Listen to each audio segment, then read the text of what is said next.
I've just about had enough of you. Go that way. You'll be malfunctioning within a day, you nearsighted scrap pile. And don't let me catch you following me, begging for help, because you won't get it. In order to make the comic relief work, you have to create two characters that are very, very different from one another.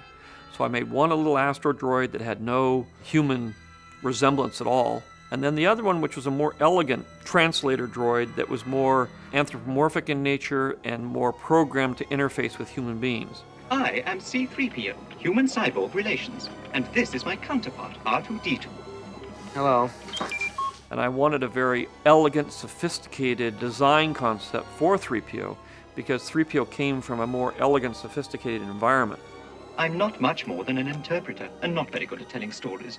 The early concept of 3PO was inspired by the robot in Metropolis. 3PO was to look like the Metropolis robot, only a boy. Then I made an illustration showing 3PO and R2 coming across the desert, and we could see their space capsule in the background. One of the very difficult things about creating 3PO is that I needed to create a face that was absolutely neutral, that I could then read into whatever emotion it was that was being put forth in the scene.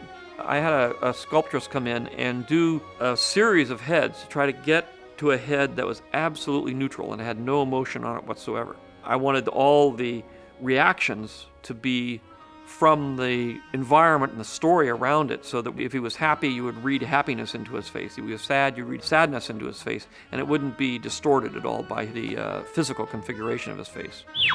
Don't you call me a mindless philosopher, you overweight glob of grease. Now come out before somebody sees you. I also originally was going to make him more like an oily used car dealer or a salesman. He was going to be more like a salesman who was always trying to please and always saying the right thing. Can you speak Bocce? Of course I can, sir. It's like a second language to me. I'm a Yeah, all right, shut up. I'll take this. Shut up, sir.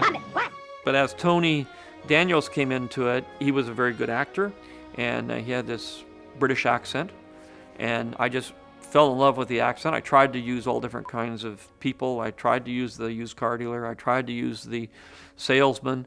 None of it worked except for Tony as this kind of fussy British butler. The very first day on the film set on Star Wars, we got there, they'd only just managed to finish the costume, and I actually got dressed up and I had to say to the continuity girl, could you take a Polaroid, please, and hold it up?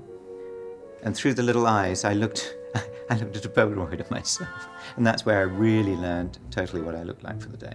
If I told you half the things I've heard about this Jabba the Hutt, you'd probably short-circuit. We first met 3PO, as this total gold thing. It's very dangerous to have a shiny thing on the set because it reflects everything from the car driving out with the supplies to the tea lady to the nurse. And also George's world was full of muck and gristle and sort of grime, and so 3PO is bespattered like that, totally against his nature, of course. This oil bath is going to feel so good. I've got such a bad case of dust contamination I can barely move.